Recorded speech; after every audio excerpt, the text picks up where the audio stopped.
Jai Shri Krishna everyone. Now we discuss the topic is offer is different from a mere statement of intention and invitation to offer a mere communication of information, a prospectus and advertisement.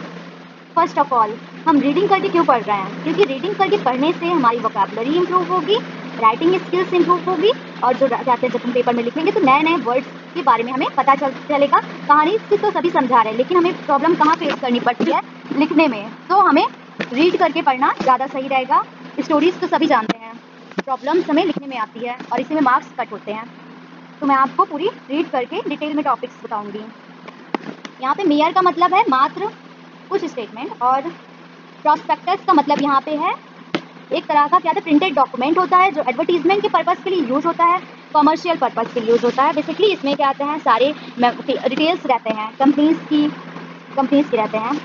तो यहाँ पे कहने का मतलब offer मात्र एक statement नहीं है, एक कहते हैं एन इन्विटेशन ऑफर, जो इन्विटेशन ऑफ ऑफर है एक मात्र कम्युनिकेशन ऑफ इंफॉर्मेशन का जरिया है। जब हम किसी को इन्विटेशन दे रहे हैं बात करने के लिए तो ये कम्युनिकेशन की पर्पस है, हम इनवाइट कर रहे हैं किसी के लिए। जैसे एग्जांपल में हुआ प्रॉस्पेक्टस एंड एडवर्टीजमेंट, न्यूज़पेपर में एडवर्टीजमेंट आते हैं ना, उसे ये एक तरह का बात करने का जरिया है लोगों से। कई सारे क्या कहते हैं कंपनीज वगैरह अपने एडवर्टीजमेंट छापते हैं, प्रॉस्पेक्टस डालते हैं, और क्या कहते हैं कंप्यूटर्स वगैरह, कंप्यूटर्स वाले क्या कहते हैं टीचर्स भी अपने कहते हैं एडवर्टीजमेंट के लिए डालते हैं कि वाइट पिक्चर है। तो ये भी एक तरह का इन्विटेशन ऑफ ऑफर हुआ है। तो offer and invitation to offer में क्या मतलब अंतर है? ऑफर जब हम सामने वाले को ऑफर दे रहे हों और कहते हैं एक्सेप्ट करने के लिए तैयार हो गया, और इन्विटेशन ऑफ ऑफर मैं सामने वाले को इन्वाइट कर रही हूँ कि हाँ तुम मुझे कोई ऑफर दो, इन्वाइट करना सामने वाले को, तो वहाँ पे इन्विटेशन ऑफ ऑफर हो गया। और ऑफर सामने वाले पर्सन को डायरेक्टली ऑफर देना। तो यहाँ पे ये डिफरेंस है इन्विटेशन ऑफ ऑफर में, टू ऑफर में और ऑफर में। First a statement of intention and announcement. Example, कोई कहते हैं एक इंटेंशन किसी का स्टेटमेंट या अनाउंसमेंट करते हैं। Example number 47, a father wrote his son about his wish of making him the owner of all his property is a mere statement of intention। एक पिता ने अपने बच्चे को कहते हैं इन्विटेशन दिया है, इन्विटेशन टू ऑफर है, कहते हैं वो चाहते हैं कि कहते हैं मेरा जो बच्चा है वो पूरा ओनर बन जाए, एक कहते हैं कोई बिजनेस का भी हो सकता है, और वो ऑल प्रॉपर्टी, यहाँ पर ऑल इस उनकी प्रॉपर्टी के ओनर बन जाए। तो यहाँ पे एक तरह का सिर्फ एक स्टेटमेंट है, ये एक ऑफर नहीं कहलाएगा। अभी तो वो कहते चाहते हैं, उनकी इच्छा है, यहाँ पे वो भी कहते हैं ऑफर अपने बेटे को नहीं किए हैं। Example number 48, an announcement to give scholarship to children scoring more than 95% in the 12th board is not an offer. देखिए एक अनाउंसमेंट हुआ है कि कहते हैं स्कॉलरशिप दिया जाएगा जिसकी 95% की अबव हो स्कोर हो 12th बोर्ड में, उन सबको ये ऑफर दिया। ये एक तरह का ऑफर यहाँ पर नहीं कहलाएगा, ये एक तरह का सिर्फ स्टेटमेंट है। वो कहते हैं इन्विटेशन स्टेटमेंट पास हुआ है यहाँ पे, तो ये इन्विटेशन टू ऑफर कहलाएगा ही नहीं, सिर्फ एक तरह का अनाउंसमेंट है,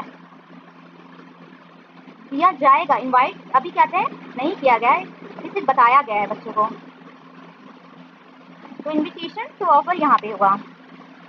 second, offer must be distinguished from an answer to a question. Offer क्या था, किसके अंतर में है? Answer to question. Offer must be distinguished from an answer to a question. Case law Harvey versus Facey से हम बेहतर समझेंगे 1983 AC 552।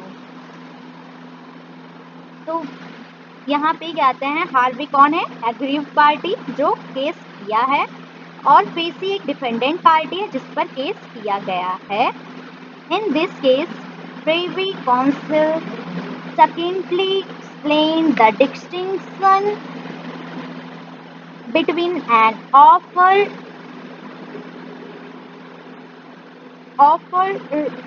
and an invitation to offer. In the given case, the plaintiff through a telegram asked the defendants to question, namely, यहाँ पे succinctly का मतलब है अब in a brief clear expressed manner में, कहते हैं संक्षिप्त में। succinctly का मतलब यही होता है। ब्रीफ में डिस्कस किया गया है यहाँ पर किसके बारे में? ऑफर और इन्विटेशन ऑफर के बारे में आप पढ़ेंगे यहाँ पे। पहली बात, पहला question, will you sell us Bumper Hall Pen telegraph lowest cash price. तो यहाँ पे क्या है, ऑफ इनविटेशन, हम इनवाइट कर रहे हैं, विल यू का यूज किया जा रहा है, तो किसी को इनवाइट करना किसी चीज के लिए। The defendants replied through telegram that the lowest price for bumper hall pen is 900 pounds. तो यहाँ पे डिफेंडेंट कौन था, मैंने किसके बारे में बताया, फेसी एक डिफेंडेंट पार्टी था जो यहाँ पे क्या था, टेलीग्राम से रिप्लाई देता है कि lowest price Bumper Hall Pen का क्या है, 900 pounds. The plaintiff sent another telegram stating we agree to buy bumper hall pen at 900 pounds. However, the defendants refused to sell the property at the price. तो यहाँ पे जो defendant party क्या है, मना कर देती है कि सेल करने के लिए 900 पॉइंट में सेल करने के लिए साफ साफ मना कर दिया। किसने, यहाँ पे फेसी की बात हो रही है, ध्यान रखिएगा मैं किसके बारे में बात कर रही हूँ। The plaintiff sent the another Telegram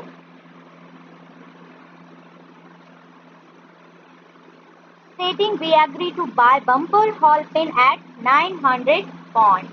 तो यहाँ पे प्लांटिफ कौन है, जिसके बारे में बात हो रही है, a person who brings a case against another in a court of law. Plaintiff जाहिर सी बात है यहाँ पे किसी के बिहाफ पे काम कर रहा है, केस में क्या है, मुद्दा कर रहा है, मुद्दा ला रहा है, मुकदमा दर्ज किया है, मुकदमा दर्ज होना, ये किसी के बीच काम कर रहा है किसी के लिए। The plaintiff sent another telegram stating we agree to buy bumper hall pen at 900 pounds. तो यहाँ पे प्लेंटिफ ने क्या था, टेलीग्राम किया फिर से कि मैं तुम्हारा बम्पर हॉल पेन 900 पाउंड में लेने के लिए तैयार हूँ। However, the defendants refused to sell the property at price. तो यहाँ पे डिफेंडेंट डायरेक्ट मना करता, नहीं मैं नहीं बेचूंगा 900 पाउंड में। तो the plaintiff should the defendant, या प्लेंटिफ जो है कहते हैं केस करती है, मुकदमा करती है किसके ऊपर, डिफेंडेंट। डिफेंडेंट का किसके बारे में बात हुई थी, अभी मैंने किसका नाम दिया था, फेसी का नाम, मैं नाम बहुत जल्दी भूल जाती हूँ। तो can contain the plaintiff suit the defendant and contending. तो यहाँ पे कंटेंडिंग का मतलब क्या है, कंटेंडिंग का मतलब यहाँ पे विरोध करना, स्ट्रगल करना, विरोध किसी के लिए करना। यहाँ पे डिफेंडेंट जो है विरोध करता है, फेसी की बात हो रही है, वो विरोध करता है that they had made an offer to sell the property at 900 pound. 900 pound में मैंने अपना प्रॉपर्टी सेल करने के लिए बोला था, and they are bound by the offer, और ये लीगली बाउंड था।